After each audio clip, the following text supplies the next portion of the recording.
3 महिनामा लोकसेवा पास हुने सूत्र, अर्थात् लोकसेवा आयोगको विज्ञापन खुलेपछि लोकसेवा पास हुने सूत्र। सुरुमै तपाईलाई म भनिदिउँ, यदि तपाईँ युद्धको घोषणा भइसकेपछि हतियार खोज्न थाल्नुहुन्छ भने ढुकाउनुहोस्, तपाईले युद्ध जित्ने सम्भावना एकदमै कम छ। बिरलै युद्ध घोषणा भएपछि हतियार खोज्ने सिपाहीले युद्ध जित्न सक्छ। मसँग लोकसेवा आयोग 3 महिनामै पास गर्ने अथवा विज्ञापन खुलिसकेपछि पढेर लोकसेवा पास गर्ने सूत्र छैन। यसको लागि म तपाईसँग माफी चाहन्छु। तर छोटो समयमा लोकसेवा आयोग पास गर्ने हो भने तपाईले के गर्न सक्नुहुन्छ त्यो विषयमा म तपाईलाई जानकारी गराउँछु। जुनसुकै तहको लोकसेवा आयोगको परीक्षा पास गर्नको लागि तपाईमा निरन्तरता, धैर्यता, समर्पण आवश्यक पर्छ। बिना अध्ययन कसैले पनि लोकसेवा आयोग पास गर्न सक्दैन। गहिरो विषयवस्तुको बुझाइ नभएसम्म लोकसेवा आयोग पास गर्न कठिन छ। यदि कसैले मैले त यत्तिकै जाँच दिएको फुत्त पास भइहाले भनेको छ भने उसले तपाईलाई ढाँटिरहेको छ। त्यस्ता मान्छेको कुरा नपत्याउनुहोस्। यदि कोही साथीहरू पहिलेदेखि सामान्य ज्ञानमा विज्ञ हुनुहुन्छ, रुचि राख्नुहुन्छ, सामाजिक विषयवस्तुहरूमा रुचि राख्नुहुन्छ, पत्र पत्रिकाहरू नियमित पढ्नुहुन्छ, लेखाइ पनि राम्रो छ, कक्षामा पनि अब्बल हुनुहुन्छ भने उहाँहरूले अलिकति छिटै लोकसेवा आयोग पास गर्न सक्नुहुन्छ।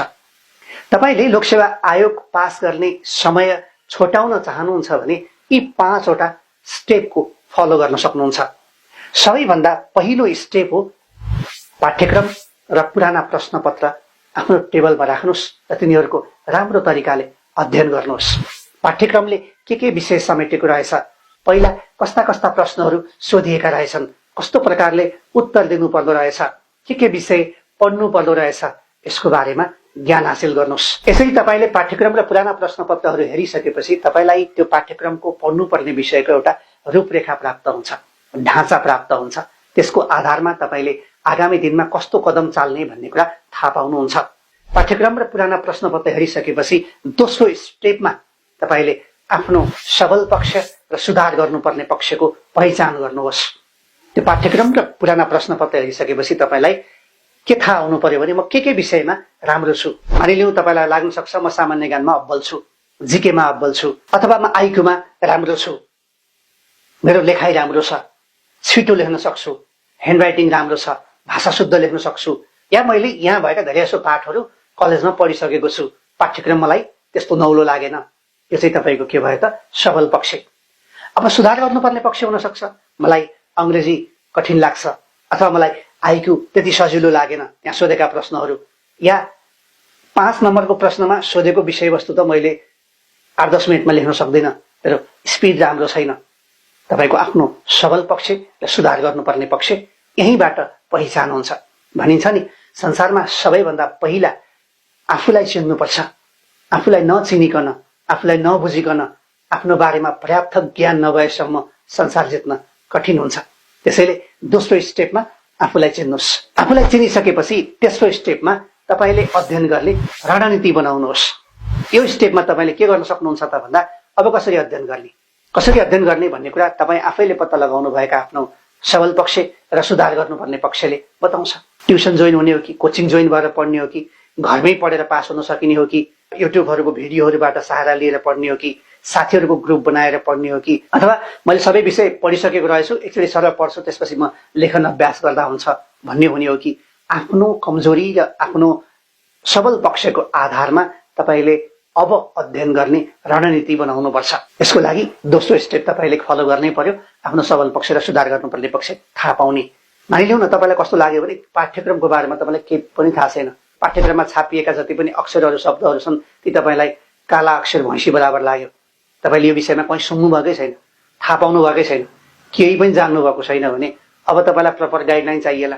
कलेजमा गए जसरी पढेर एकचोटि कोचिङ जाने कि, ट्युसनमा गएर पढ्ने कि, आफ्नो सबल पक्ष र आफूलाई सुधार गर्नुपर्ने पक्षको आधारमा तपाईले आफ्नो अध्ययनको रणनीति बनाउनुपर्छ। ट्युसनै जानुपर्छ भन्ने छैन, कोचिङ जोइन नै गर्नुपर्छ भन्ने छैन, आफै पढ्दा पनि हुन्छ। तर तपाईको सबल पक्ष के हो त्यसको आधारमा तपाईले आफ्नो अध्ययनको रणनीति बनाउनुपर्छ। नम्बर 3, अब तपाईले चौथो स्टेपमा अध्ययनको वातावरण बनाउनुहोस्। अध्ययनको लागि वातावरण एकदमै जरुरी छ। मानिलिउँ तपाईँका साथीहरू बिजनेस गर्ने खालका हुनुहुन्छ, विदेश जाउँ भन्ने खालका हुनुहुन्छ, तर तपाईँलाई यता लोकसेवा पढ्न मन लागेको छ। त्यो साथीको ग्रुपमा बसेर तपाईँले अब लोकसेवा तयारी गर्न सक्नुहुन्न, त्यहाँ तपाईँको वातावरण मिलेन। आफ्नो सर्कलको नजिकको आफन्त, गाउँका कोही साथीहरू जो यही लोकसेवाको तयारीमा लाग्नु भएको छ, उहाँहरूसँग साथी बन्नुहोस्, उहाँहरूको सँगको सर्कल बनाउनुहोस्, उहाँहरूसँग एक कप चिया खाएर गफ गर्नुहोस्, साथीहरूसँग बस्दाखेरि पनि लोकसेवा आयोगकै गफ गर्नुहोस्। जो आफन्त सेवामा छन् अथवा सेवामा रुचि राख्नेछन् उहाँहरूसँग सम्पर्क बढाउनुहोस्। केही समयको लागि तपाईसँग सम्बन्धित नभएका व्यक्ति पात्रसँग डिट्याच हुनुहोस्। घरमा पढ्ने वातावरण निर्माण गर्नुहोस्, पढ्ने समय तोक्नुहोस्।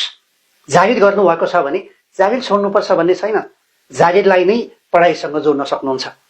जस्तो तपाईँ अफिसमा काम गर्नुहुन्छ, लेखनको स्पिड बढाउनु छ भने अब कम्प्युटरले गर्नुपर्ने काम हातले लेख्न थाल्नुहोस्, टिप्पणी हातले लेख्नुहोस् अथवा चिठीहरू हातले लेख्नुहोस्। चिठी हातले लेख्दैमा गलत हुन्छ भन्ने छैन। स्कुलमा तपाईँले पढाउनु भएको छ, सोसल स्टडी पढाउन थाल्नुहोस् अथवा त्यहाँको सोसल स्टडी अध्ययन गर्न थाल्नुहोस् अथवा सोसल मिडियामा त्यस्तो साथीहरूको ग्रुप जोइन गर्नुहोस्। यसले तपाईँलाई आफ्नो कम्पिटिटरहरू कस्ता छन् भन्ने थाहा पाउन र आफूलाई लोकसेवा मैत्री बनाउन सहयोग गर्छ।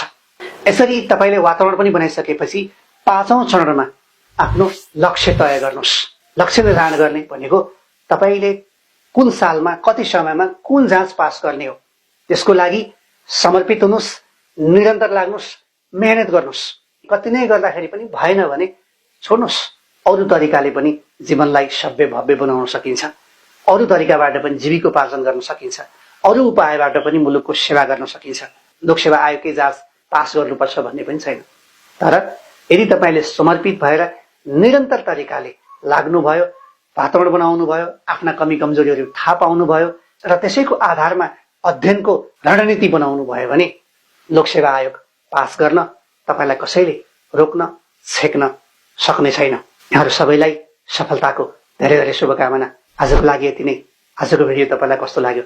यदि राम्रो लाग्यो भने तल कमेन्ट सेक्सनमा केही न केही कुरा लेखिदिनु होला। मन परेन भने डिसलाइक गर्न पनि तपाईँलाई छुट छ। यहाँले यो भिडियोलाई सेयर गरिदिनु भयो अथवा यो च्यानललाई सब्सक्राइब गरिदिनु भयो भने मलाई नयाँ भिडियो बनाउने ऊर्जा प्राप्त हुनेछ। सफलताका रङहरूले यहाँहरूको जीवनमा सधैँ खुसीको इन्द्रेणी पतिरहोस्। फेरि भेटौँला। नमस्कार।